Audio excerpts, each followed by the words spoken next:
Sit, turn type, sit. Good boy. Ruff. 5, 4, 3, 2, 1, 0. All engine running. Liftoff.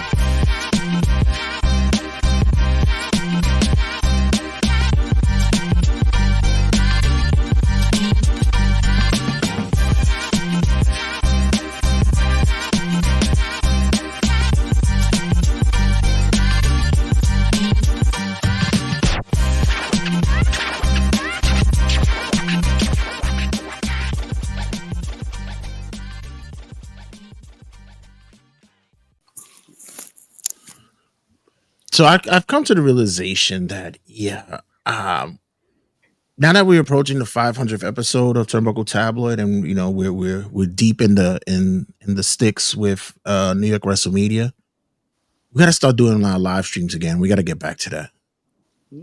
Yeah. So once I get everything situated, the big boy is back, and I've already started putting together some videos and some intros and stuff like that. We're gonna get back on that because I've been hearing a lot of people ask for that we need to get back on our live shit and people want to interact with us. So we'll get on that. But other than that, guys, this was an interesting weekend when it came to wrestling. I have to say, none better to talk about it with than, of course, Ariana and our boy Mike checking in from History and Headlocks. Congratulations, you guys opened up a new social media page on Instagram. This is a good look. Thank you. Yeah, you guys got it's a vibrant. It just says, "Look at us. We're here. We're ready to talk shit and talk wrestling." That's right. Speaking of that, AEW Dynasty. Ariana, did we come in with high expectations and high hopes for this pay-per-view? I didn't go in with I went in with neutral expectations. You know, the build-up was decent for it. So there were some matches that, you know, went above and beyond for me, and others that were just like, yeah, this is what I expected. And others that I was like, no!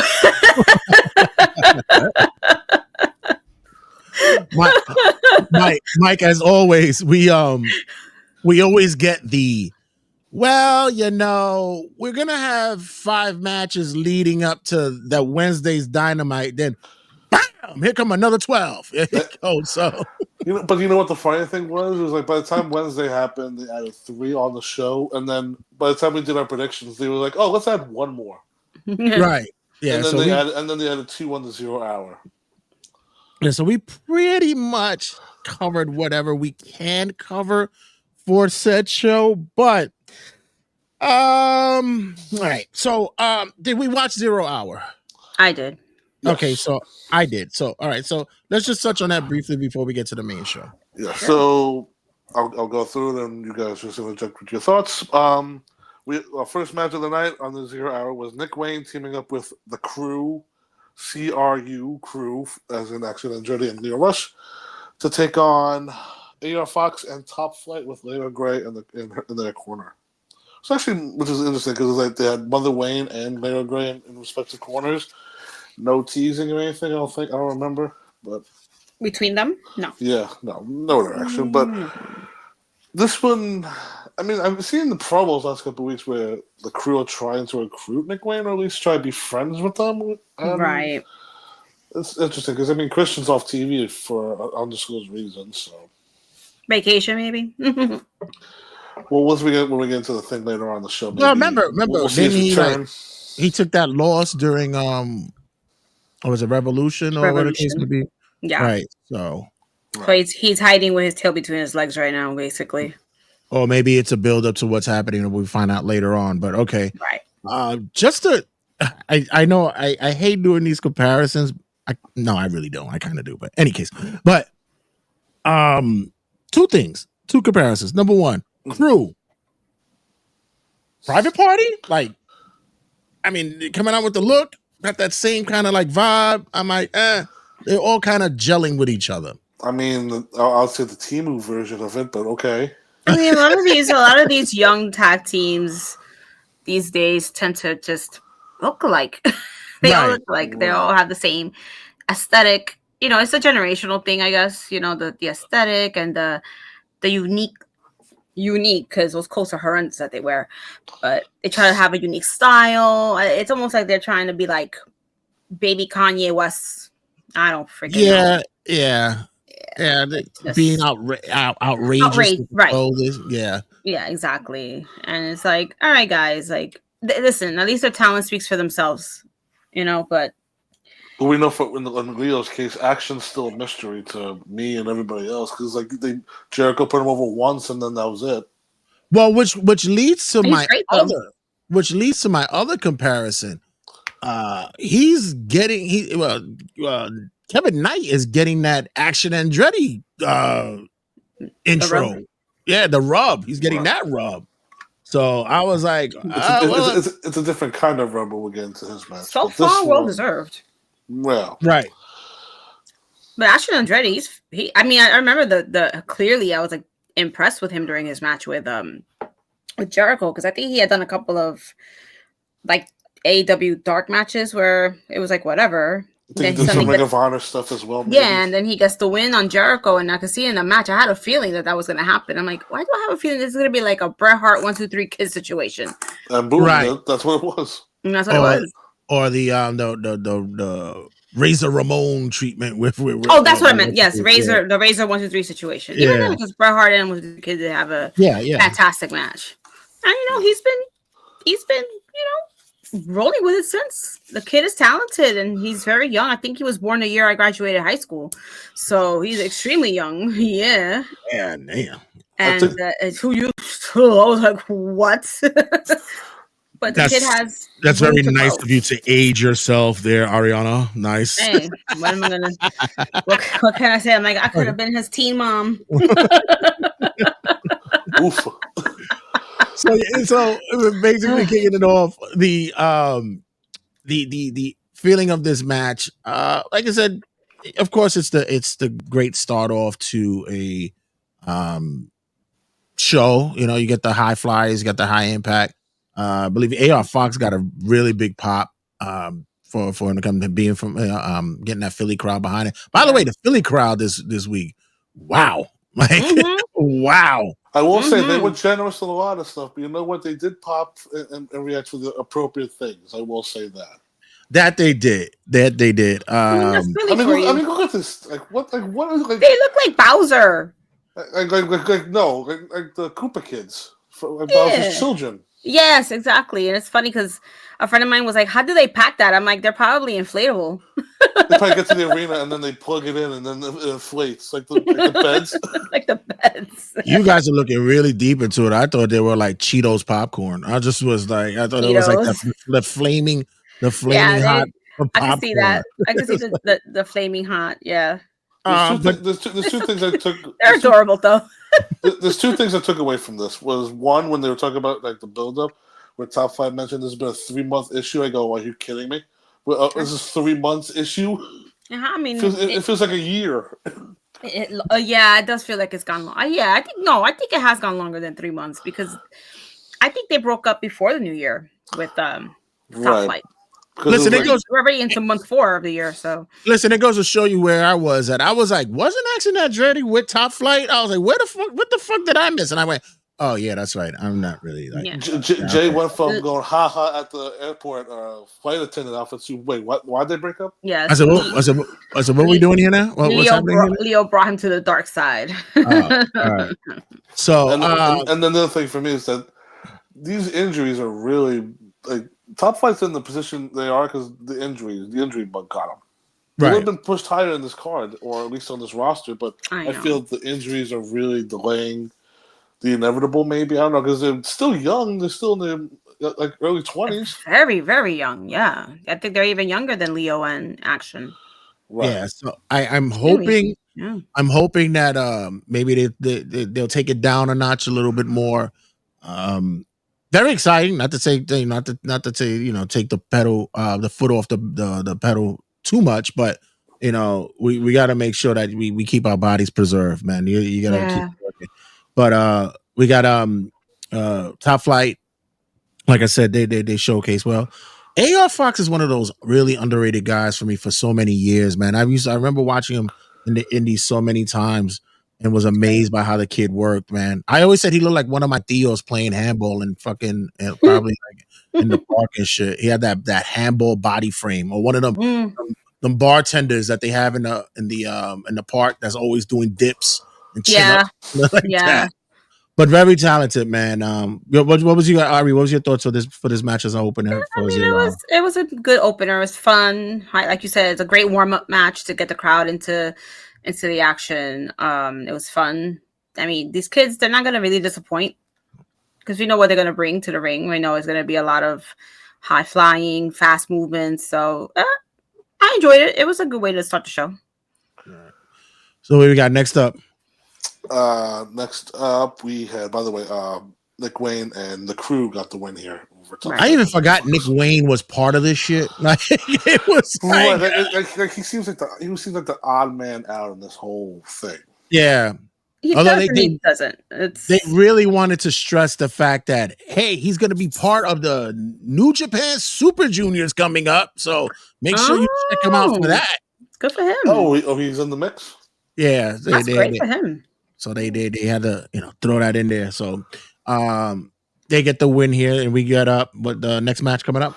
Next up, we had the Max Caster Open Challenge, where this is pretty much rinse and repeat for the last couple of weeks, but came out here. They're in Philly, so he said, I'm wearing a Ben Simmons jersey because that's the greatest Philadelphia player ever, right? Then the lights go out, and then on the screen it says Anthony Bowens. And he came out with Billy Gunn. Brand new presentation, new music, and he kicked Caster's ass in 40 seconds. Let me say this. For a guy who had potential to climb that ladder of heeldom, this guy, talking about Caster, Max Caster? Yep. Nope. He's a tryhard right now. It is sounding bad. I mean, really, really bad. It's so awful. I would have over 2 years ago. Yeah, I would have, honestly, in the first few years with the company, I would have said he would have probably been in the top 5 talkers of the company. Like he, and not only the rhyming shit, but just being able to talk somebody in the building or drawing something. Now, this is just go away heat. It is gross. I can't. Even with the whole Met chant and all, I was like, nah, this ain't it, fam. I was very surprised the crowd was doing his long ass chant. Yeah. I was very surprised that they were. I thought they would have just been booing him out, and they were all in it. Like I don't even remember what it's like a paragraph that the chant is, right? Right. He I don't know if you guys watch a TV show called Abbott Elementary on Hulu. Oh, Sully does. Yeah, I know she does. Yeah. Okay. So there's a character on the show that his name is Malik, and he works in the school, and I feel like Max has been watching the show, and that's who he's trying to emulate now. The look, he has the same kind of haircut like him. He grew the mustache out like him. Even the way he's because Malik is very like a dun kind of guy, but he thinks he's smart. And he speaks in the same kind of like tone as him now. And I'm like, is this guy trying to be Malik? Like just obnoxious and immature and just like you said, just get off my screen, dude. Like I don't want to hear you talk. I don't want to hear his voice. Like I love watching people come out and kick the shit out of him. That's the one thing I've been enjoying. Because when the names come out, you're like, oh shit. When Takeshita came out, I said he's dead. I think it's also too like just desserts for a lot of people with him because he's a big mouth on social media. Talks about how he's the biggest thing in the company, and then he's getting his singles push. Right. Meanwhile, it's like I look back to when he first came in with Bowens, and it was like the weird team because they both came from Creator Pro. So it's like let's put them together. Right. And then Caxter starts the John Cena gimmick. And then the scissoring got overnight, and then they win the tag titles. And it's just like, and this is where Bowens makes his big return. We haven't seen him in a couple months. Right, he's been he's like rebuilding himself. Yeah, and he comes out, he looks fantastic. I did notice on his gear he had the 5-tool player that was like one of his old gimmicks. Yeah. And it said on the title had the pride of wrestling. Which so. I love that. And the music, that new music, great song. It just the gear was awesome. It's like it's a touch to who he is, because it's a little risque, a little sexy. You don't really see the men do that. Right. And having Billy Gunn by his side still is a great touch too. Yeah. Yeah. Remember, this is a guy. This is a guy who got the Rihanna deal. So he could go out there and go out there and flaunt it when he wants to. Hell yeah! Listen, absolutely, dude looks phenomenal. I'm assuming Billy Gunn's gonna be like the coach, mentor, manager deal for him. Because I remember we even asked like, wait, is Billy Gunn still with AEW? Because I think when his name popped up in the WWE 2K bonuses. They're like, when is he going back to WWE? It's like, no, he's still in AEW. It's just that he has an exclusive WWE deal too, where he could be in the video game. Yeah, well, he was just on vacation. Yeah, he and Jake Roberts have that deal, so that's true because Jake's in the game as well. But I mean, 40 seconds. This is one way where people complain about Tony Khan making stars. Anthony Bowens, give him the summer of chasing the TNT title. Let's try something with this kid. Yeah, let's see it. I think they got something with him though, because he's great in the ring. He's got a good look. He's pretty decent on the mic. He's given some pretty passionate promos during this whole breakup with Anthony. I think, and then have him, be one of Anna Cole. Oh, I don't want to spoil it for people who haven't watched, but the TNT champions. I think they will have a pretty decent feud. You're gonna be spoiling it anyway soon. I know. But I will say we'll have to see how Anthony does on the mic. We have to see how Anthony does in the mic by himself, because in the past 2 years he's only been catchphrase dude. Like I said, he's cut some pretty good promos since while he and Max Caster were having their beef. Some pretty passionate ones, which were actually really caught me off guard. I'm like, okay, this kid's got something here. He's got passion there. Plus, he gets acting lessons too, because he's done acting on the side. So yeah. He was in the PC Richards commercial here for a few years. So so everybody's pretty much predictions for the Acclaim is Anthony Bowens will go up and Caster's going down. Marty Jannetty. Yeah, that's crazy. That's crazy. I would have never thought I saw that happening. And it's sad because Max is talented. It's just he has a big mouth sometimes that maybe he needs to keep shut. Yes. Or maybe this is designed the way it's supposed to be. Maybe you never know these days. Because what's his thing? He says he's the best wrestler alive, and what happens? He gets his ass kicked in a minute or 40 seconds, in short instances. Exactly. Listen, let me tell you what I looked at, which I was worried about later on in the show, is breaking up tag teams for the most part becomes career suicide for one of them. So it's and for the most part, sometimes it becomes career suicide for both, because you're just really not the same person, and people will still look at you. Look at the Usos. People are still looking like, you just a tag team motherfucker. Cut that shit out. But whatever way you're putting it, we gotta realize that sometimes tag teams can't stay together for too long, man. That's it's not gonna happen. Or in some cases, tag teams need to stay together. Look at FTR. If FTR were to go separate ways, both would be dead on their own. Yeah, but we'll get to that. Next up, what we got? That was 0 hours. So now we officially start the show with 3 matches in. We talked about before, Kevin Knight versus Will Ospreay. I will say Kevin Knight did give a great performance. It was just that I think the argument a lot of people that I was trying to make was, one match in, you lose, and then again, he's an injury replacement for Jay White. But it's just unfortunately, with a roster this full, of all the people you choose, it's Kevin Knight. But it's also like Ari pointed out, it's not like he's gonna win. Well, not gonna win it.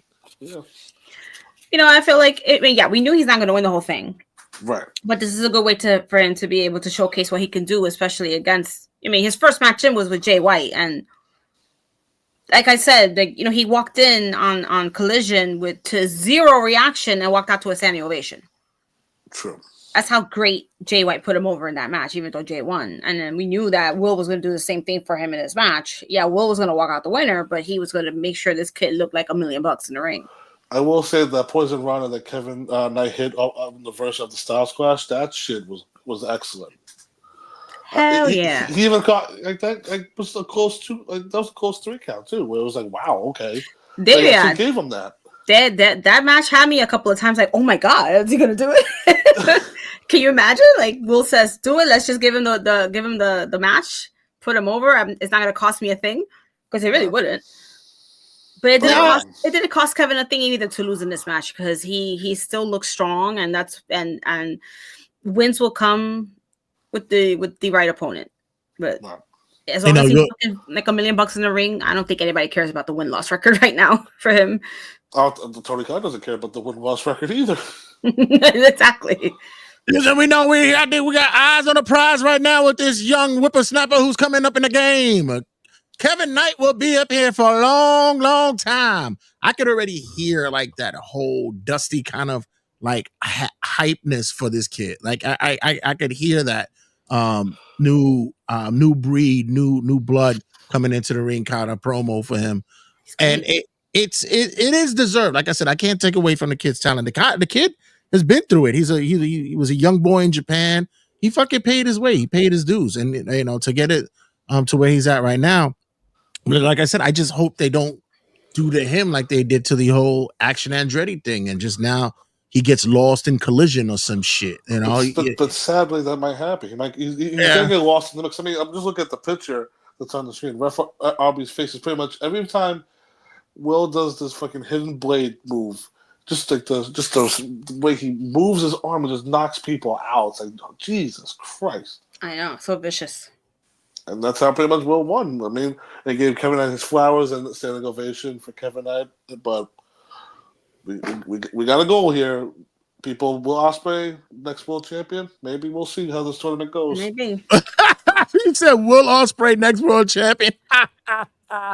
Oh man! Yeah. I mean, we'll get to it. We'll get to it. We'll get to the main event. We'll get to it.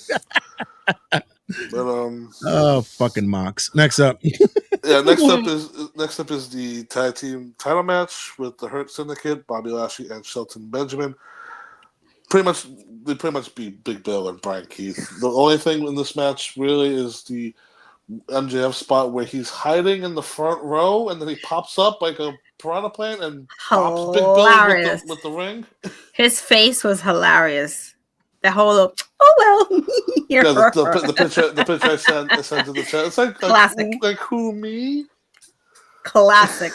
And the way Shelton and Bobby just eyeballed him like you're fucking dead. Oh, they're pissed. They're like this is not what we talked about. This is not what we meant. Dead meat. I tell you one thing though, the star of this match for me was the Bad Apple. This guy was taking some fucking bumps in there, bro. He is. The kid is good too, man. Right. It's the size. The size is really could be what could hold him back a little bit because he is. Yeah. I stood next to him in Philly last year, and I was like, "Wow, he's really this small, huh?" And he's a little thing. He's like maybe 2 inches taller than me, and I'm not tall at all. I think it's just like when they also emphasize your size, and it's like oh, you're the little grumpy dude, so you're the Bad Apple. Yeah, he's like the little chihuahua in the cartoon that's always hyped up and ready to bite everybody's ankles while he's walking with the big bulldog who's mad chill, and that's Big Bill, you know. Exactly. I will say I am pissed at Frank. He's scrappy. He's Scrappy Doo. He's Scrappy Doo to the Scooby Doo. Exactly. Jesus Christ. I will say I'm mad that Brian Cage got hurt on an indie show because this was supposed to be Cage and Archer versus Benjamin and that would have been. Just imagine, just like I don't know, like Booker T's like no bread, no water, just meat. It's just like it's like four big motherfuckers. Just talk shit out of each other. Yeah. Hey, listen. The best part about this is that it'll actually probably come to fruition, and it'll probably be even better. So that's true. And one step closer to this learning tree thing being over with. I got something to say about Bill, but I'll talk about that during the Jericho review. Because I messaged you guys like enough for nothing. Big Bill has been talented for the longest time. It's just like he just gets paired with everybody. Yeah. Like I said, I think he could stand on his own 2 feet if they let him. Give him the chance. That was brought up in commentary too, and I sat there and I thought about it. I said, Oh shit, that's fucking right. They done. He's just as Big Show. He's become the Big Show. They throw every fucking person with him to tag team with. First it was Enzo, then it was Ricky Starks, and then Jericho, now it's Keith. His whole career has just been that. You're right.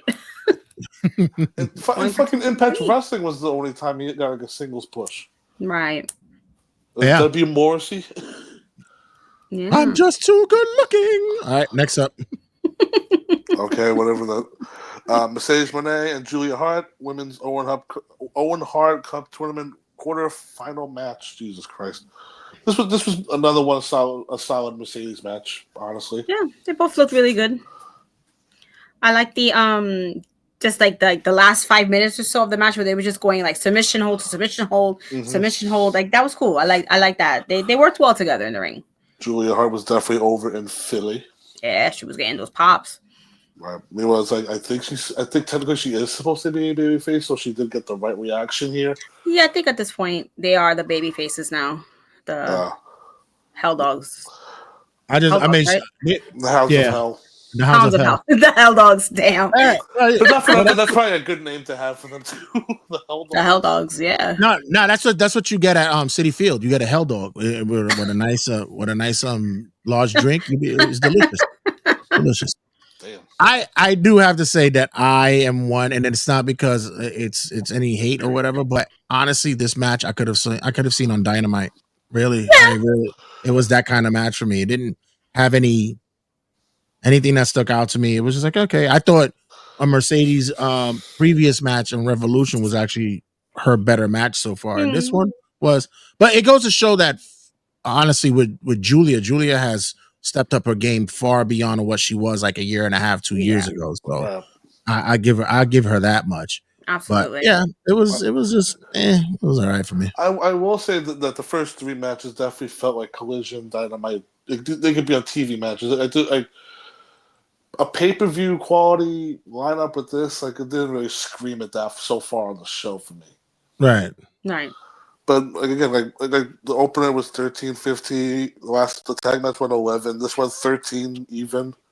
Yeah, that's what they've been looking at so far in the past couple of pay-per-views, that they've been leaving those opening matches under 15 minutes. So that's pretty much a good thing. That's good. I'm gonna keep mentioning the times because by the time we get to the end of the show, it's gonna be like when we look at the clock. Yeah, it's like what the fuck? Like, come on, we're gonna bring up time management for AEW pay-per-views because at this point, 5 years. Yeah, this one went longer than the last few. I noticed. I was like, whoa.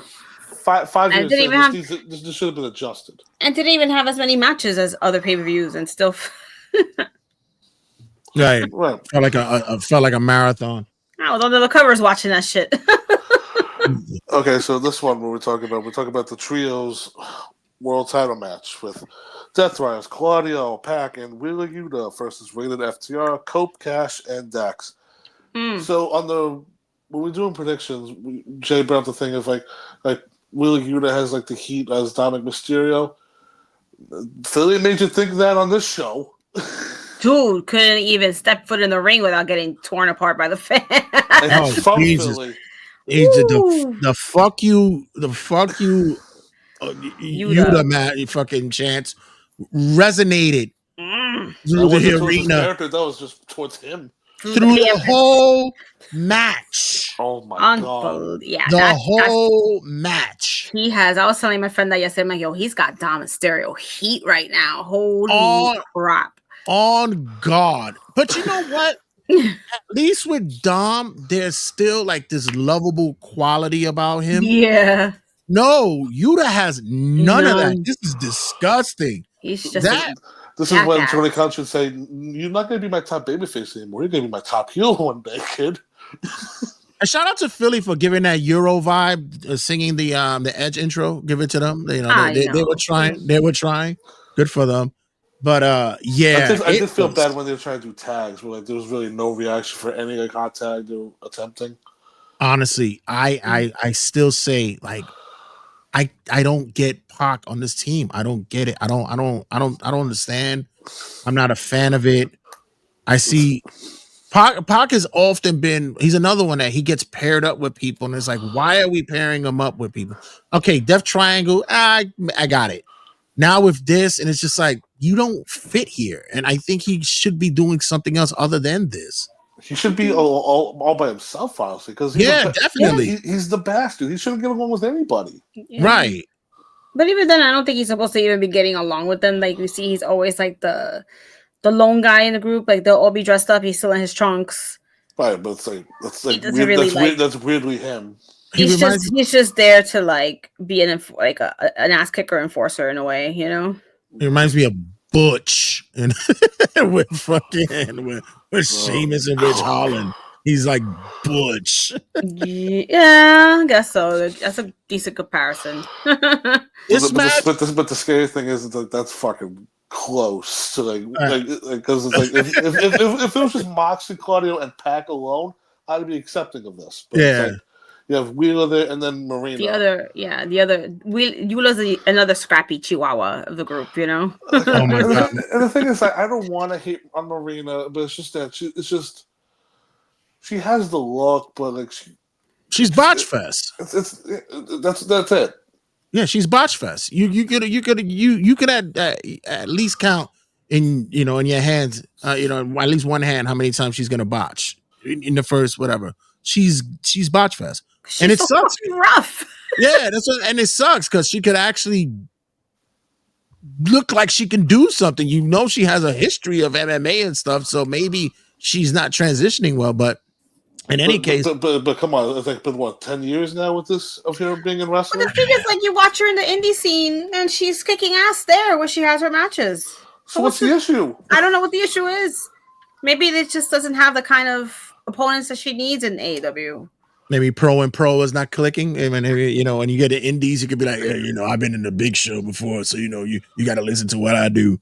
Nowadays, why does she just sound like Mox? She just really sounded like Mox there. I mean, also too, like I don't want to be one of those assholes. Like you're married to Roderick Strong, can you learn something, bitch? Let me tell you, I even forgot about that shit. Honestly, that is like I even forgot that had no relevancy to me. Right. But even still, the one high spot. It was a solid trios, honestly. Oh, this is bothering me. I'm seeing this in the background. I'm like, get back here. The one thing that I can say that is the highlight for me is fucking Cash is like, if he's gonna go out, he's gonna go out big. He's at 150 miles per hour these days. Yo, he is Jesus head first. No, give it like a dude. Like you're gonna hurt yourself, please. Yeah. Landing on his feet. He's everywhere now. Like I said, damn. And he's a sturdy dude to be able to throw himself and launch himself at that speed. Like wow. This is why I thought that the end was happening, because I was like, okay, he's really selling what's happening here. But FTR, Rated FTR gets the loss here, and of course we get the New Day treatment here. Technically, yeah. I mean, third tag team in the year span that's turned heel, where pretty much they all raised each other's hands, and then Dax hit the most safest pile driver in the fucking world. I know. Which I'm not saying do a horrible pile driver, but I mean Dax Harwood just looks so nice. It was like, oh, he protected Adam's neck so beautifully. That was beautiful. Yeah. It was. He goes for chairs, and then Cash says, "What the hell are you doing?" And then it was a weird thing where he pretty much pushed Dax off, and then pretty much set Edge up for the Shadow Machine, and then double concerto, and then just pretty much, okay, Edge, gonna be goodbye for a month. That's it. Man. Thankfully, we didn't get Edge, telling him, you're holding me too tight, brother. It's too snug, brother. Like fucking Hogan told Undertaker. Fucking bitch. What a bitch. They said to this day, he says his pleasantries, and he's just like, a fucking dick. Like it's like, what an ass. But yeah, this was predictable, but the right outcome.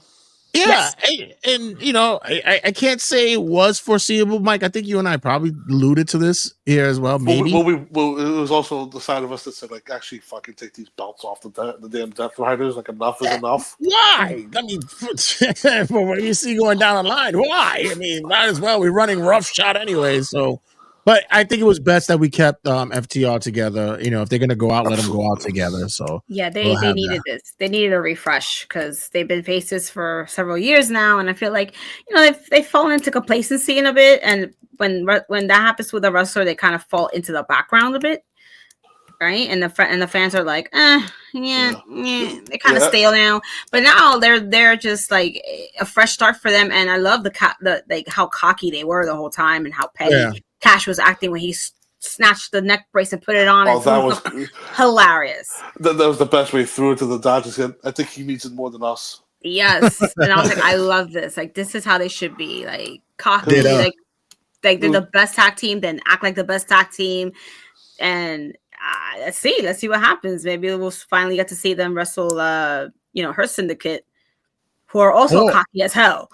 Or do we see the reunion of Edge and Christian? Does Cope and Christian Cage get But, together? but here's my question: is how would you book it though? Like, what would be the reason like Christian says, you know what? I'm sorry for saying go fuck yourself. Let's team up and deal with these assholes that try to kill you. Like, what would be the antithesis of this? Well, we have to find out first if Cash or Dax has a dead father. If either one has a dead father, that's an easy go for Christian. I think so. Cash Come had on, a deadbeat dad, but I don't think he has a dead dad. from interviews in the past. Well, that's a start. We can get a start there. I mean, first we got to get to the point where turning Christian face.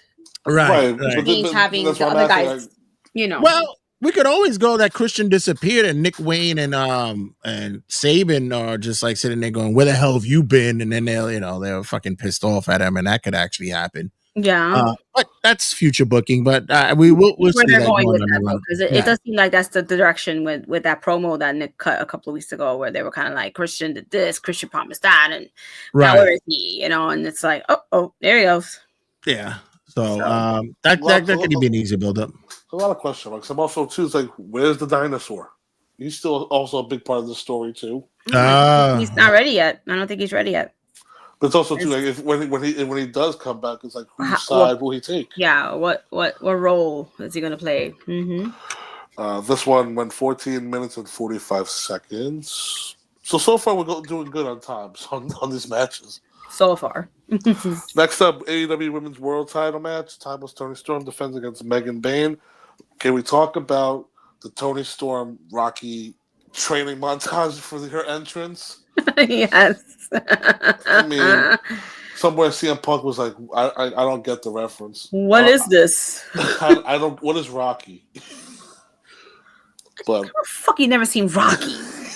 You're 40 years old. You've never seen Rocky? Get the fuck out of here, man. I don't know what straight edge people watch. Bullshit. But it's not Rocky. I love the little. I mean, it was quick. I think it was 30 seconds the most, but it was cute. Yeah. It was cute watching her run in her sweats. I mean, she pretty much got see Luther come out looking like Mickey. Looking like Mickey. Yes. It was like, so like I mentioned in predictions. I said, how soon does Luther get taken out? And sure enough, it was as early as expected. He got it out. Yeah, he got out. And this match pretty much. Wait, sorry, but Megan Bayne. What a statuesque woman that is. She's a warrior. I've seen her live, and it's just like you look at her like, wow, like it's Wonder Woman kind of like. It has that look going on. She's got that Wonder Woman feel to her. Yeah, absolutely. As the first time I saw her, I said, "Holy shit, it's the Princess of Themyscira." Oh wow! And you know what the funny thing is that the headpiece she wears. I feel like it's higher and higher every week. I know. They're massive. But in the predictions, I said this pretty much needs to be Toni Storm needs to fight from under, and that's pretty much the whole match. Megan was destroying her, and Toni was fighting from under, where it was like Toni had to hit 3 sweet cheap musics, and Megan kicks out of 1. I know. It was fuck you. And the way the crowd responded to that, like, oh, it was great. Yeah, Penelope Ford tried to get involved, and then Luther just pretty much grabbed her respectfully and just took her to the back, so they were gone. Carried her away. And like I said in the predictions, a quick roll up, 1, 2, 3, and Toni Storm wins. Yeah, the surprise roll up. Yep. Yeah, it was. I mentioned this. It would probably be one of the matches of the night, if not the match of the night. I said for this, I was okay. I was okay with it because Tony's gonna come out and show out, and Megan's not. She's not half. She doesn't go half speed. She's not a half ass. Even when she did her running turnbuckle spots on Tony, she didn't. She laid it in. So Yeah. I was pretty much not disappointed in what we went here. And thank you, Tony, for your post scrum rendition of the "There Once Was a Man from Nantucket" joke, because not many people know what the full joke is because we always get cut off at that part. But thank you, man. Thank you, Tony, for explaining the full joke. Now we know why we don't hear it fully. Yeah, how we I didn't get to watch. I fell asleep. I couldn't watch. I just couldn't do it. It's in the chat if you want to see it. Oh yeah, I saw you guys. I just didn't get a chance to watch it. All right. It was so funny because Tony comes like taking a sip. He's like, "Are you sure you're gonna say that part?" And she's like, "Trust me." And then she starts saying it, and he starts to choke on whatever he's drinking on. He's like, "Oh." He's the most he's so awkward because he's not even sure like he's not sure what facial expressions to do. Like you could have done so much with that. He's just like, He's such a little nerd. yeah, he's just like, Yeah. It's so blue. But yeah, she I must say though, she's really going in with the whole using a little bit more risque verbiage. I would Pretty probably vulgar for some people. but I would tell her not to turn it off, but turn it down a little bit because it's much better when it's ramped up every time, like every other time. So you keep doing it, it kind of gets kind of dry. But turn it down a little bit, and then once when it matters, ramp it up. So because I mean, we're about to have a drinking game of how many times this woman says tits or. Who needs a drink? I mean, who needs to have a game? I'll just drink anyway. Who gives a fuck? I will say that this finish did save Megan because at least we need to do one more match for Double or Nothing before Mercedes and Tony clash it all in. Ugh. Yeah, I know, right? That we're gonna unify the belts. All right, next up. Mercedes 5 belts. No. No, I thought we were leading up to Athena next, but that's another story. Well, they did tease that after Mercedes won. You had Athena in the back watching. But, yeah. I think yes, that's the second round. I think so. Yeah. Next up. Okay. Just said Carl Fletcher beat Mark Briscoe in the Owen Hart tournament quarterfinal. I really didn't care. I'm sorry. I didn't really care. And I just feel so fucking bad for Briscoe. He's now he's the worker. Mm-hmm. Yeah. It's He's just the fall guy. Yeah. Yeah. What about those pink ass tights? Woo, I mean, I know that was his homage to Owen, but god damn, that shit was pink. Let's just say he may or may not have taken that from one of my gavetas, from one of my drawers. So Yeah, pink panties. I might have a pair of those. Let's just say. You better make sure you still have them in there. Yeah, you had to turn down the contrast on your TV because how bright that pink was. But like I said, I so didn't care about this match. Yeah, it was what it was, and that's it. I think we knew who was winning it. Yeah, we're gonna have a talk off air about things you could share and don't share. But my show, goddamn it! Fair enough. 500 episodes. You're allowed to say whatever you want. God damn it! I wore a diaper on this show one time. Damn it! Shit. There's nothing restrictive here. I want to go over the tournament for the Owen Hart thing and just give quick predictions so we had Mercedes beat Julia. So in the next round, she'll face either Holly Cameron or Athena. Mm-hmm. And then on the other side of the bracket, we have Jamie Hayter versus Billy Starks and Thunder Rosa versus Chris Statlander. Those are some really big. I like that tournament bracket. There's a lot of big women's matches there. That's almost as though like you're loading the deck for something else. I'm feeling that. Right. Yeah. I do find it weird that they are at least interesting that Mercedes and Athena is already like that's not going to be the final. That's going to be a semifinal match. Uh-huh. But at least on the other side, where the options are Hayter Thunder Rosa and Statlander. I mean, like you said, the women's tournament this year is at least interesting where Mercedes may be the odds-on favorite, but at least her opponents will be interesting enough. Yeah. Yeah, I'm curious to see where they go because, especially like you said, having Athena and Mercedes most likely face off in the semis. They're both undefeated, Sure. right? So it makes you wonder, like, do we see the predictable Mercedes win, or do we actually see Athena defeat her? But it's okay because Mercedes doesn't have a belt on the line. Right. And also, Athena is the Ring of Honor Women's Champion, and Right. it'd be an interesting loss. Where I think somebody said that, say, the plan might be because they're doing a Supercard of Honor, do Mercedes and Athena on that show, and tease the idea of Mercedes getting a 5th belt and have Athena beat her there. It's interesting because with Athena, like she's been so comfortable with being in ROH because she says like, I don't want to be in a big mix with all the women in AEW, whereas I might get lost in the shuffle. She's still been able to do the work that she's been doing in Ring of Honor and do it well, and it's that survival there that's making her look even better. It's going to be unfortunate to see them pull the trigger and just say, hey, Mercedes is going over. Sorry. It's going to happen. I mean, it'd be a perfect world if Athena could get that TBS title. But I don't think that Mercedes will get the ROH title. I believe that she will think that's beneath her. Oh, yeah, of course. It's beneath her. So I was wondering, like, there's time limits to the tournament matches, right? I don't think so. I don't think they say anything about that this year. Because I'm just wondering if they actually make them go through a draw and then they both make it to the finals for a 3-way, which we've seen them do before in other tournaments. We saw them do that. The Continental Classic. But I was thinking about this because Athena definitely needs to be on AEW television. Bring the Minion stuff with her if you want, but somebody that is in the AEW women's roster that definitely should kind of go down to Ring of Honor and maybe rebuild herself. Deonna Purrazzo. Yeah, like where she's have her work with all these women and build up herself again.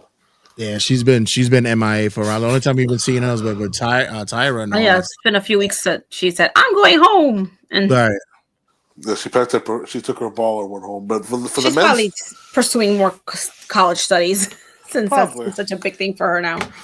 But on the men's side, we had Will Ospreay on the show beat Kevin Knight, so he moves on and he takes on the winner of Brody King and Konosuke Takeshita. Oh God, either match. And then on the other side of the bracket, we have Kyle Fletcher beat Mark Briscoe, so he moves on and he'll face the winner of Hangman or the Wild Card, which I think we're 5 years in. Enough of the Wild Card, enough of these surprises. Who do you think the Wild Card is? God only knows who. I really don't know. I don't know if it's somebody new. I don't know if it's somebody already there. I heard one of the guys on YouTube mention it, and I said, "Dear Lord, this might fucking happen," and I cannot believe that it'll fucking work for some reason. They said the fucking scapegoat, fucking Jungle Boy, comes back. Oh, Jack Perry.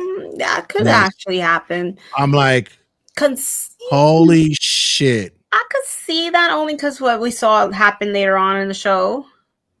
Right. So yeah, I'm like, oh my God, that could fucking work. He can still take the loss, and Hangman keeps going.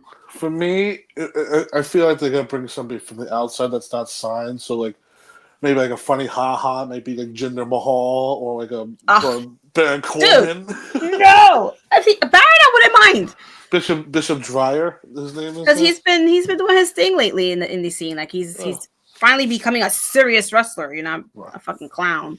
Because I'm looking at the bracket. I mean, this is pretty much Ospreay Hangman's tournament to win. Takeshita and Fletcher will just be the two guys that have to lose to the top baby faces. Right. But the thing is, like, it's been a while since we've seen Jack Perry. He's not even in New Japan right now, so yeah, he's been he pops his head up. He's been laying low. I mean, I haven't really seen him working anywhere else. I guess he's just been on a much needed break. Yeah. Like I said, this is just It looks like it's part of the formula. It looks like this is what what might be leading up to. Yeah, I could see that. I could see that, and I'm not mad at it. I'm not mad at it. Just like it doesn't matter at this point. Somebody take the belt off Mox. Better than bringing in Josh Alexander as a wild card and having him defeated in the first match, you know? Because some people throwing that name around. I was like, no, I can't. They can't do him like that. Clip this, because watch, it's gonna be that. It's gonna be fucking the Canadian lethal weapon. I don't know, man. They can't do that. Listen, they brought in Mike Bailey strong, very strong. So they got to do that same. They got to give him that same rub. But next, speaking of rubs. Title versus mask for the Ring of Honor World Title, which can we fairly say that this does not need to be on an AEW pay-per-view anymore? Like, you have Ring of Honor pay-per-views. That could have been at the Super Card of Honor, but I guess they just wanted to get this rolling, you know? They might do the rematch at that show, funny enough. No! I mean, so let's go through this. So they do the match. It's going pretty well, and then I'm just gonna jump to the first part of this match, where Jericho just hits Bandito in the face with the fucking bat, and 1, 2, 3, he wins. Mm-hmm. And everybody goes, "What?" So now that means Bandito has to unmask.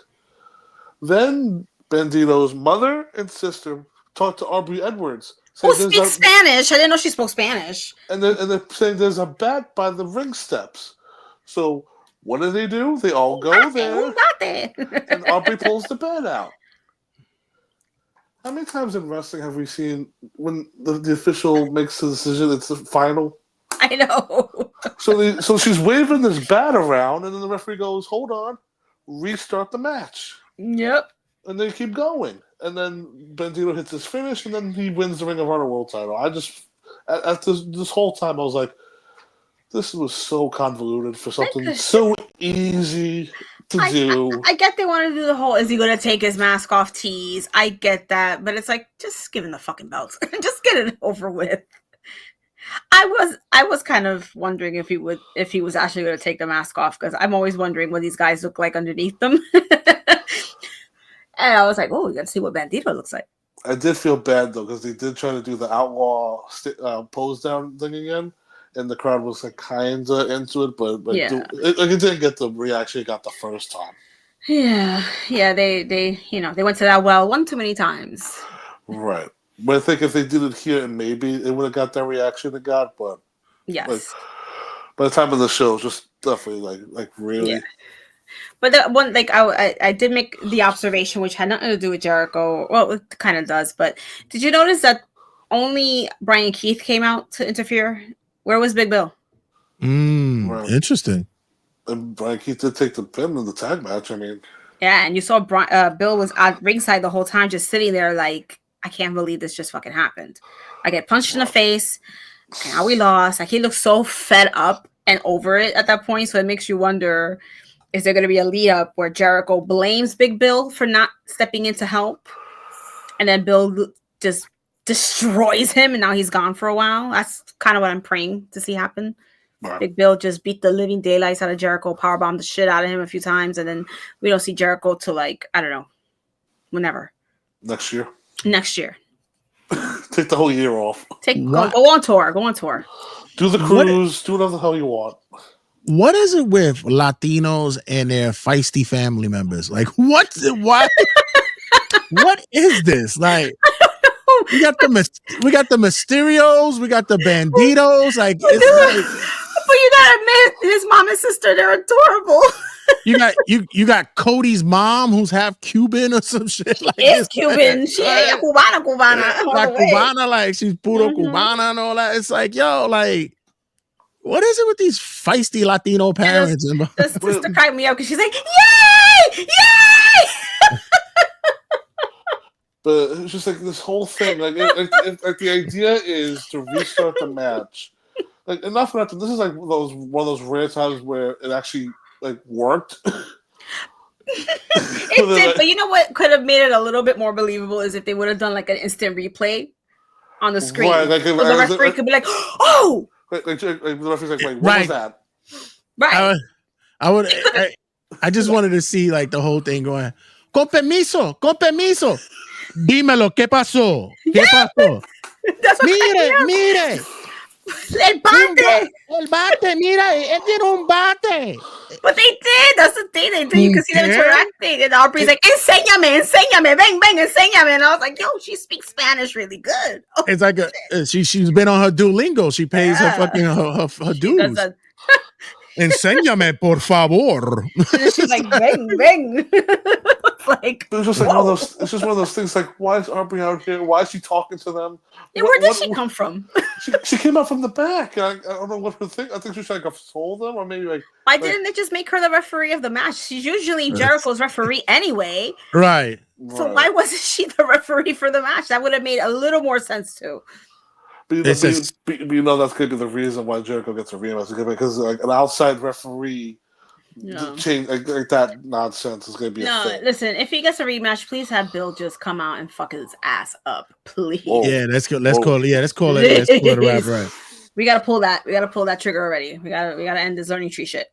By the way, did that match say subtitles in SOP in the bottom? Did we get that? Wow. Because I want to make sure everybody's covered. Hilarious.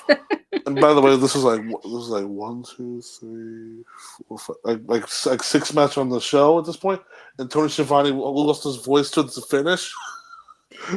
What's crazy? You say that, but like, how when the whole match, the whole event, it were interchanging fucking commentators. They were like 6 commentators the whole show. They were like tagging each other in. And that was basically what Nigel and Taz, right? They were the ones that were like Nigel and Taz would leave, and then it was Tony and JR. JR came out for the first match just because it's an old Ospreay match. He wants to do that. Yeah. Nigel comes out, then like Tony's like switching seats with a bunch of people. Right. It was like the musical chairs of commentary. Like, stick to one stupid team, like Excalibur, Taz, and Nigel. But the one constant is the man in the mask, Excalibur. Who I laid out in halfway through the main event. This was the ninth. Right? This was the 9th match in the show, and Tony's losing his voice over the finish. or like his balls like retract. It's like, what the hell was that call? His voice went so high. I was like, oh, he was so happy. That's probably too. Like, finally, Jericho's gonna lose. I'm telling you, it was like that day I did those 2 days I did 33 hours straight at work, and I was sitting there during a snowstorm, and I was like, I gotta go home. I can't stay here any longer. I hear voices. They're gonna admit me. I gotta get out of here. Your patience. I was like, oh my God, I need medication. I don't know. I haven't slept. What day is it? Yeah, that's wild. Next up. Okay, this honestly, I have no thoughts or any extra comments about this, but Adam Cole beat Daniel Garcia for the TNT title. I think this was the most predictable match on the whole card. Right. But if they worked it fine, like nothing stood out, honestly. That was the problem for me. What stood out was the brown. Was that was brown he was wearing, right? Well, like a chocolate brown. Was that an homage to Shawn Michaels when Shawn wore that brown during the Elimination Chamber? When Shawn came back in 2002 with when they forgot his gear. They had to put together a gear quick for him. It was like Mankind's gear. Meanwhile, it's for a video game character, but like pretty much it's spot on. This was like Mankind's poop gear or Shawn Michaels' one shit gear that he had. Yeah, that was an odd choice. Yeah, I wasn't like I said, this was another one that I could have seen this on fucking Dynamite. I'd have been all right with it. I think it probably would have even been better on Dynamite because it would have been something exciting that happened that'll pop the crowd on a TV show. But of course, it is a TV kind of title. It's the TNT title. Why not defend it on TV, right? Right. But but just the fact that they've done this match like two times before, right? And sometimes the rubber matches could be a little exhausting. And in this case, I think that's what it was. And this one, they emphasized no time limit, no outside interference. So it was like pretty much straight up 15 minutes, 35 seconds is what. That's it? 15 minutes. Yeah, that's it. At least let the match, the usual time limit for them was what, 20, right? 20 minutes for the TNT? 30. 30. He's not gonna go 35 minutes. Jeez, 15. Listen, why? When you had greatness coming up soon, like it was a lot. Greatness. And the thing is, too, is like Adam Cole definitely needed this because let's be real here too. Daniel Garcia resigned, and this was his bonus. Mm-hmm. You get a championship run for a couple months. Oh, he did good with it. Yeah, he had it for 5 months. That's good. But now, how many times did he defend it though? I think it a good handful of times. Yeah, it was all in Collision. That was your problem, Jay. Yeah. You weren't watching. Right. But the thing is, had it on TNT. But the problem was like he wasn't facing like real like big opponents. Like he'd be facing your Mark Briscoes, your people that would lose typically. Like, oh, those are easy defenses for Daniel Garcia. Yeah, Adam was. I feel like Adam was his real first true, like legit opponent. And this is one of those things with the TNT title where like now it's like, can we elevate this title again? Because like it always depends on who holds it. Right. That's the problem. Absolutely. Like when Hobbs had it, it went down. When Wardlow had it went down. Right. When Christian had it, it was great. When Cody had it was great. Darby had it great. Joe had it was great. Well, was it it's once again it's just what you do with it and how you use it. Like give him matches in which especially I mean I guess he was face, right? So give him face. Yeah, right. It was like So give him matches that make him fight for Munda. Let him feel like he's really putting in the work for it. But I mean, I guess Adam Cole, congratulations. I mean, you won. Yeah, first time he has got a title since 2019. Yeah, listen, it's the injuries got to late him. Mm-hmm. Well, he looked a little bigger too. I say that. It looked like he put on a little bit. Yeah, I noticed he had a little more muscle definition on his body. Yeah. I laughed. Somebody did a meme where it has him holding a belt, but they made the belt like mad big. I'm not gonna lie. Watching him with the belt, it looked a little awkward in his hands for a minute there. I guess I'm just not used to seeing him with a belt for so long that it was like feels a little weird seeing him with his belt. Yeah, let me see. Hold on. Even he felt like he didn't know how to hold it until he did the whole Adam Cole baby at the end with the belt, and I'm like, all right, there you go, that works. Yeah, look, even and this is not even doctored. This is just the belt. Like, look at it looks mad big for no reason. Like, what the hell? Hold on. He look at and that's not even doctored. It just looks awkwardly big on him. Like, okay, he looks like he got the WCW title in his hand. Like, what the fuck? Like, shit. The WCW title. It looked weird in his hands. I mean, let's be real here too. This company has so many belts. This one, like Adam Cole had to win one thing in this fucking run, right? Give him one. Give him the Amalaguande belt. Somebody will fucking he'll wear it proudly. Who cares? Yeah, no, it's something. Next up, I want to correct myself. Where like this is his first singles title he's won because he had that Ring of Honor tag title with MJF. So he had a tag title. Yeah. Because I was thinking like when Cole won, I was like, wait, what was the last time he won a belt? And I was like, the last time was like 2020 when he was in NXT. No, I remember. Yeah, he got the tag titles with MJF. True. Yeah. Right. How did we forget? Because I mean, everybody,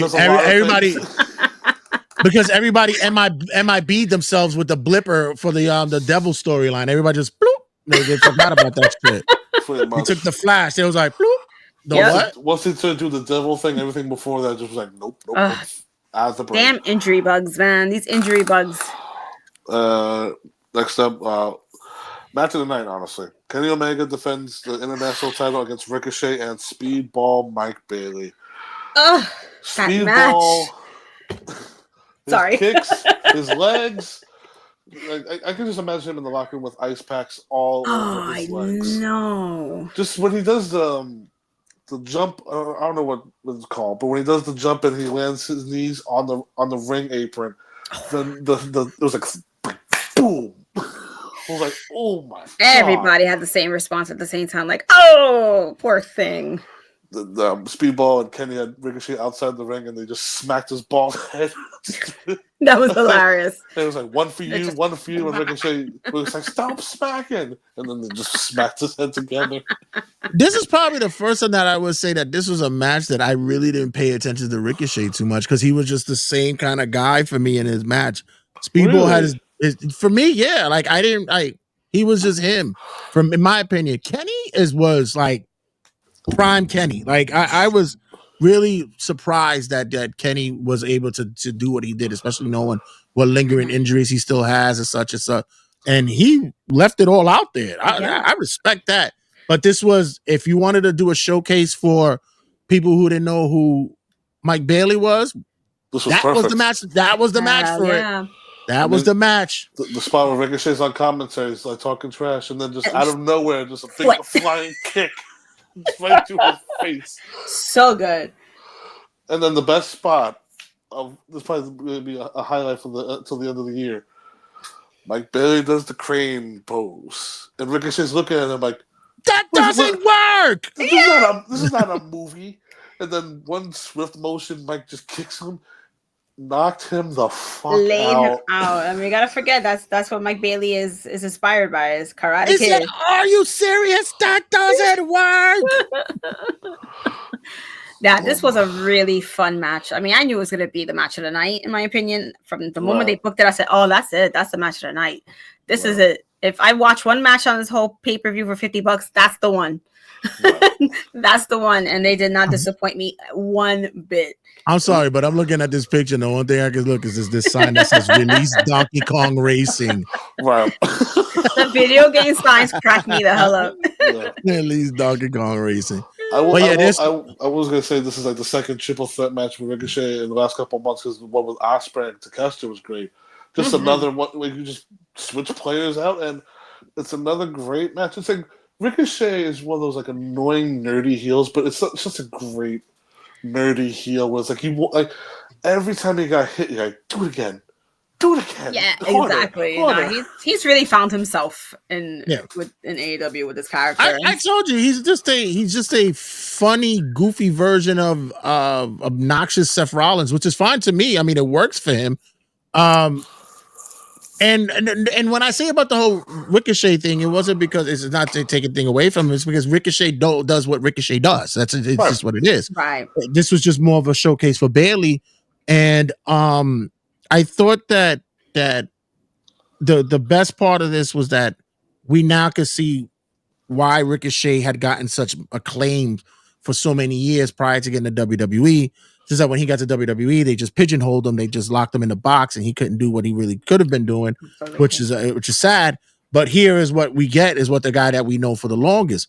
Now that he's getting a personality, it's actually it's fitting a little bit more. But like I said, kudos to Kenny. Kenny fucking, if he's saying, if I'm gonna go out, I'm gonna go out my way. So good for them. When he kept suplexing the both of them at once, he did the snap one. I was like, oh my god, he broke Bailey's neck, because he's the one in the middle. You know, it's just like, oh my god, just so good. He looked very powerful in this match.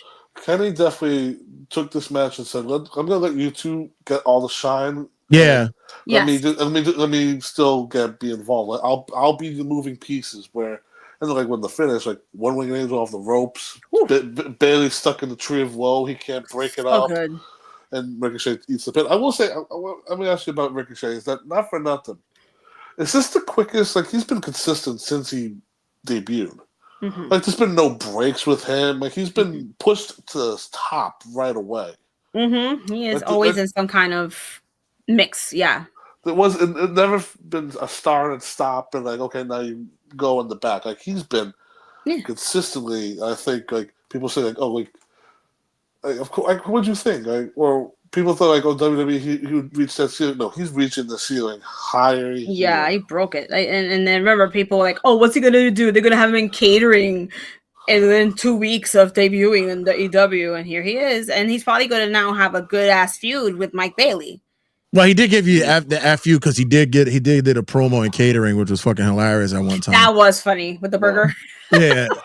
But I also say with this is because you can eat a loss here and still climb, and that's what he's doing, and that's what real proper booking in wrestling goes when you have still a fan base. Remember, a month and a half ago, he was having, or 2 months ago, he was having go away heat. He was getting that the toilet paper getting tossed during December show and stuff like that. So people will get annoyed by him. Shout out to his rivalry with Swerve that helped to put it over, and the fact that he's committed to it, it gives him that. But like I said, true testament is you don't have to win to still get over. You're still gonna be, because at the end of the day, the promoter, the booker is gonna sit there and says, I could put this guy out there. He's gonna put a match on, and he's gonna get some kind of attention. And so far, Ricochet's earning it. Kudos to him. I thought he was gonna sink, but he's proven me wrong. Good for him. Yeah. It's also the turn to heel. I mean, if this was an old regime, if this was the old regime, they would have kept shoving him down our faces and saying, like, he's the good guy. Stop booing him. He's the good guy. Knock it off. The turn.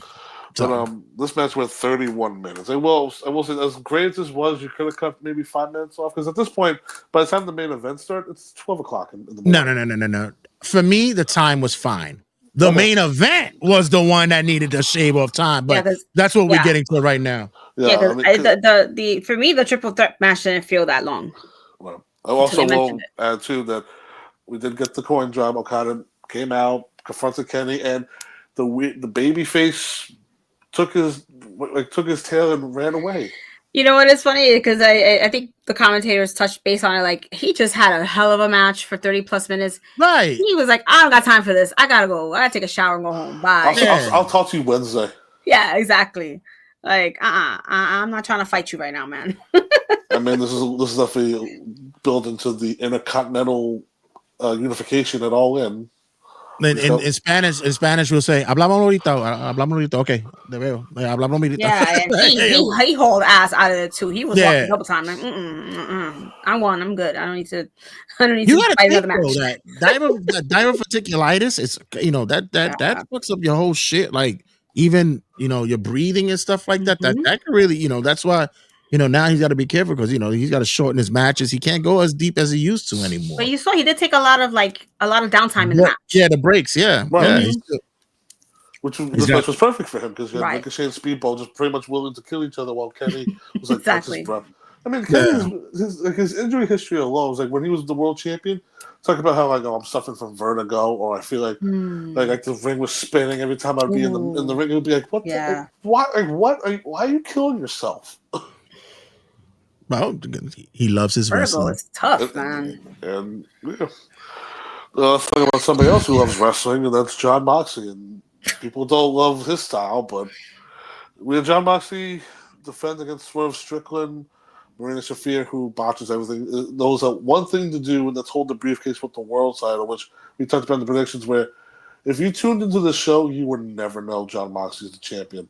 Because his belt has been hiding since October. It's egregious that this is happening. One of the most, if not the most prettiest belts, beautifulest belts in wrestling this day, and you have it in a fucking briefcase. And here's the thing: there's no way that belt fits that tiny ass attaché case.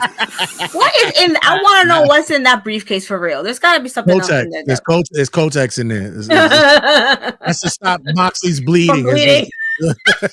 It's not even for Shafir. That's for him. It's to stop his bleeding. My goodness. But knowing them, it's like thumbtacks or like some bullshit in the briefcase. Nah, I gotta, or maybe a picture of the belt. I got a razor blade. I got a syringe. What the squeaky toy comes from? This is for my dog. Overall, I feel like we feel they've lost the plot, because there's been no explanation of why the belt is in a briefcase. Why is it hidden? Philly cheesesteak. I guess I'll touch base on what I think. Anyway, yeah. Let's just. All right, let's cut to the chase. Yeah. I mean, Swerve got fucked. All right, let's just cut to the chase. He got fucked. I just do want to point out that he did come out as Static Shock, which as a kid, that was one of my favorite shows, so it was cool to see him represent that. But that was cool as shit. Yeah, that was cool. Right. So pretty much by the end of this match, we knew shenanigans is coming, but out walks Hangman. Hangman comes out. He's about to do the buckshot lariat. He's teasing. He's looking at both Moxley and Swerve. And then the Death Riders come out, ruin everything. No fun, fucking bullshit. And then the Op come out and attack the Death Riders, which if you don't know who the fucking Op is, it's Joe, Hook, and Shibata. Yes. So that's mad random and shit. So I didn't mind it. Yeah. Because they did say on the Dynamite before this that they're going to be at Dynasty and we'll be on the lookout for what they want next. And that's going to be the Trios belts, which is a good thing. Give it to them. So then Hangman's in the corner. Moxley, they dispose of Hangman. And then they pull out. Moxley goes, you know what? Let me pull out a ladder in this world title match. Because remember the rules, I guess. The referee's down. And then Swerve hits the double stomp off the top.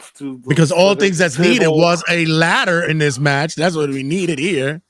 Exactly. And then he rolls him in. Swerve's about to finish it. And then the lights go out. Now, I don't know about you two, but I was thinking, who the fuck could this be? It's Sting! I was like, yo, is this Darby? But Darby's doing my nervous. I think he's just started that. I will say, because you mentioned it earlier, I was thinking, could it be Jack Perry or some nonsense guy with that? Mm-hmm. But the lights go up, the Young Bucks are in the ring. The last time we saw them... The one moment I wish I had my fucking sound effects. Oh, wait, I just might. Hold on. The Young Bucks appear, and I'm thinking, wait a minute. They ran away, took their balls, and went home because they're afraid the Death Rider's taking over. But now they do the BTE trigger to Swerve, and the great champion Moxley puts his arm on him, hand on him. 1, 2, 3. It's over. Moxley retains. And it's all thanks to the Young Bucks. Mm-hmm. Now we know why they did not want to confront the Death Riders in the first place. Why? Remember? Because they're the ones pulling the strings. Oh, that's what it is. Hit the sound effect. And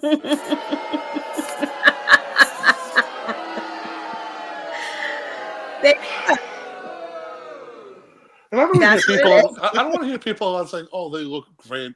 They look great physically." I'm like, it's not like they weren't wrestling. I mean, they've been in Japan. Oh, wait. Matter of fact, this is for all those who thought Swerve was gonna win. I'm afraid I've got some bad news. Sure. It was like, I love that part, the Bootios part.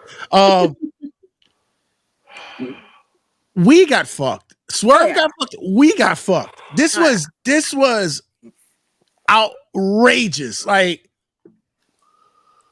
I know I goof and I always say Mox will be Mox. That's Mox being Mox. But this is just Tony being Tony.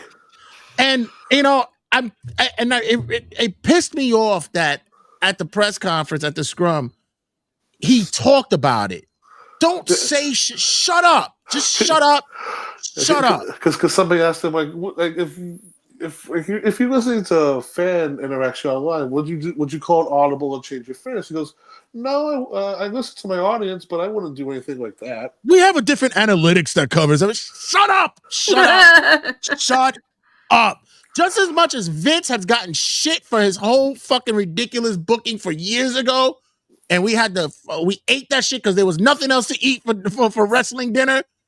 Jesus fucking Christ, Tony, what are we doing here? My God, this should have been abortion 6-7 months ago, bro. This is terrible. This was a finish definitely straight out of Vince's era, like that late 2018, 2019 era.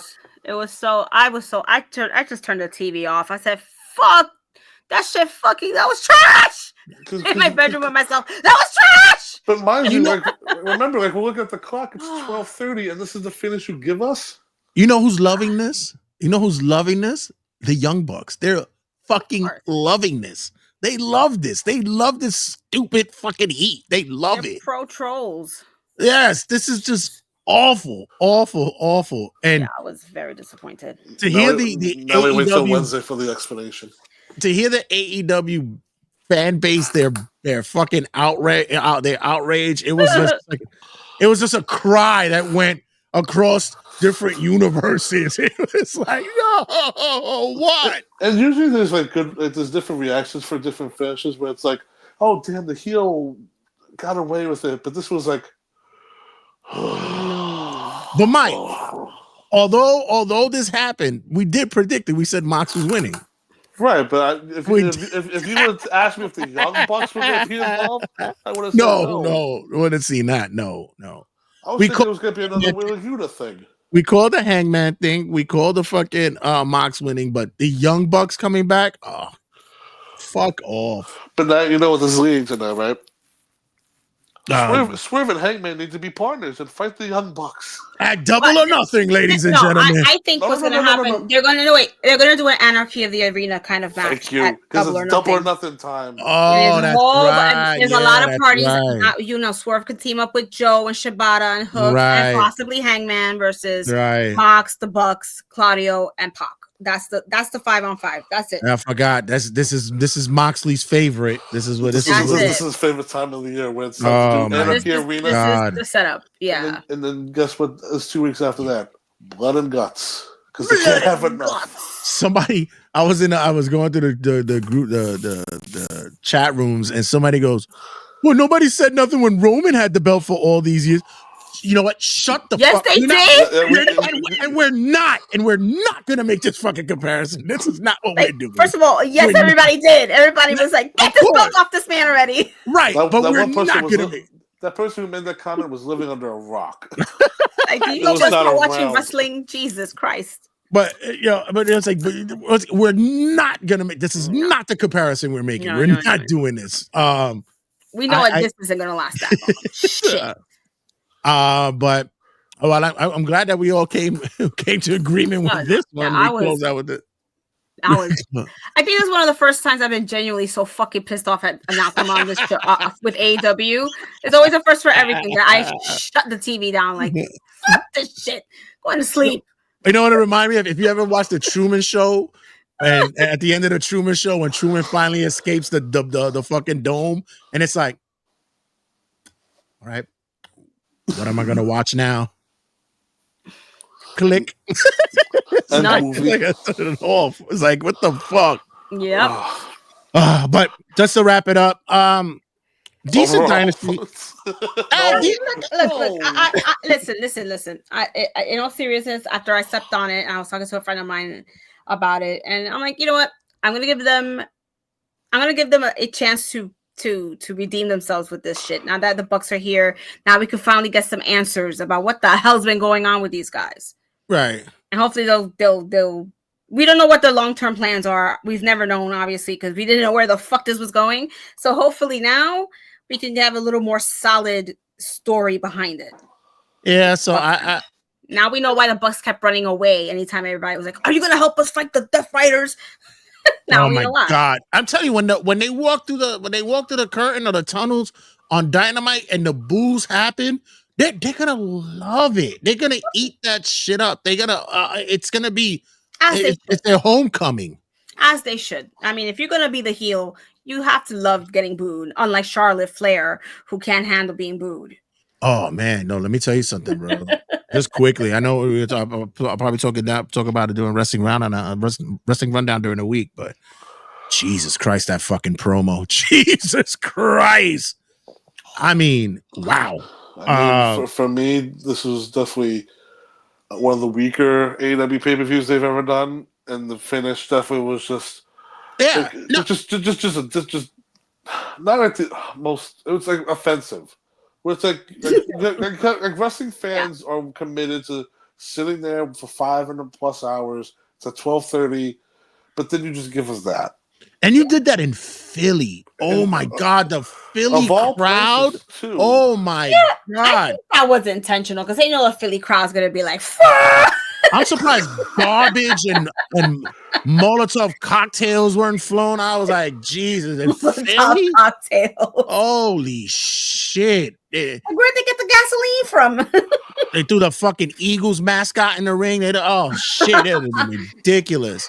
This will go down. The Death Riders will be the worst group storyline AEW has ever done. It'll be one of them when we look That's a good back. conversation. That's something to have. That's a good conversation to have. But because I mean those four against Swerve and the Op.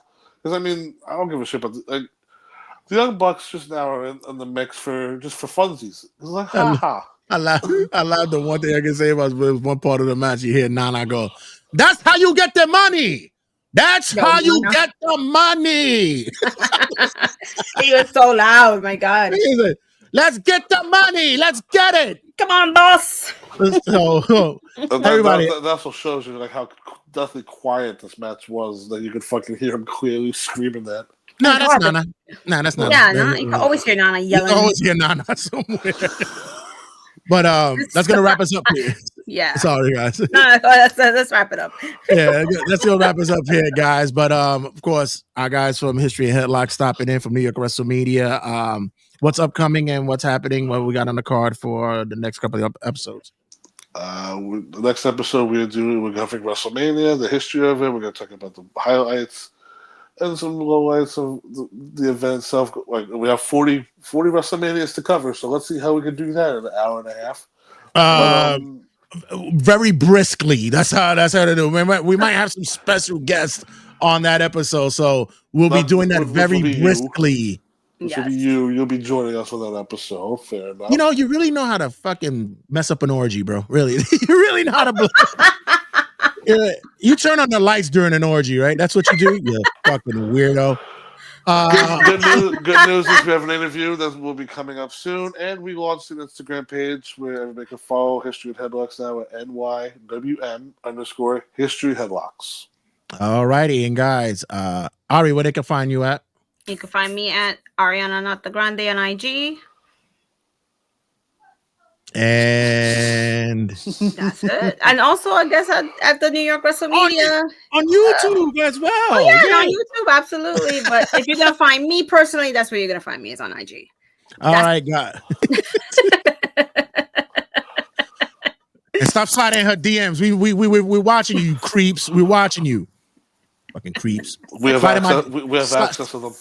Slide into my DMs. It's all right. I'll entertain you. Guys, don't gonna stick around. Much to talk about. And as always, check you guys in a sec.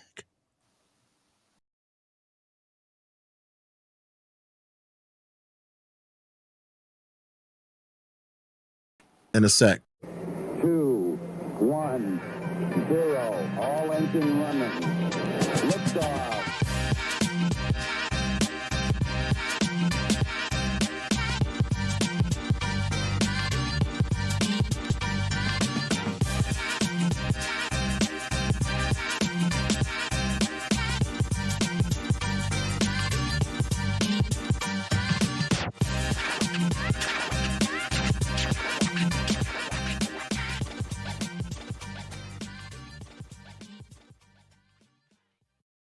Sit, turn type, sit. Good boy. Ruff.